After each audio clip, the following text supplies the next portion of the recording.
The Light of Kindness, a story about helping the poor. In a small town nestled between green hills and a flowing river, there lived a man named Hamza. He was an ordinary shopkeeper, neither very rich nor very poor. His shop sold everyday goods, flour, rice, sugar, oil, and other necessities. People loved him because he was always polite and honest. But Hamza had one habit that made him special: he never ignored the poor.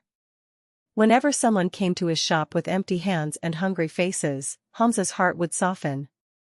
He would quietly pack a small bag of food and give it to them, often refusing to take any money.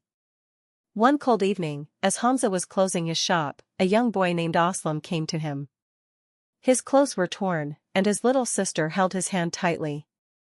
With shivering lips, the boy whispered, "Uncle, my mother is sick, and we have not eaten anything since yesterday. Can you please give us some food?" Hamza looked at them with teary eyes.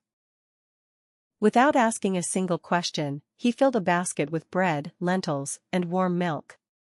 The children's faces lit up as if they had been given treasure. They ran home with joy, and Hamza watched them disappear into the street. Word of Hamza's kindness spread across the town. Some people criticized him, saying, "You give away too much for free. One day you will lose everything." But Hamza only smiled and replied, "What I give for the sake of the poor is never lost. It is an investment in the eyes of God." Months passed, and one day a huge storm struck the town. The river overflowed, and many houses were destroyed. Shops, including Hamza's, were washed away by the flood. Overnight, Hamza lost everything he owned. Now it was Hamza who was poor. With no shop and no money, he sat outside his ruined home in despair. For the first time, he felt the pain of hunger himself. But something unexpected happened. The same people whom Hamza had helped during their darkest days now came forward. Aslam and his sister brought him food. Neighbors who once received rice and flour from him now shared their earnings.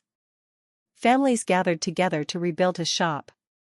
Within weeks, Hamza's new shop stood again, stronger than before. One evening, Aslam's mother came to him and said, "Son, you once gave us food when we had nothing. Today, the whole town has stood with you because of your kindness. Remember, wealth never decreases by helping others. In fact, it multiplies in blessings." Hamza realized the truth of her words. From then on, he continued his habit of helping the poor, not with fear of losing, but with the confidence that every act of kindness returns multiplied. Moral of the story: helping the poor is not charity, it is an act of humanity. What you give with love always comes back to you in blessings. True wealth lies not in what you keep, but in what you share.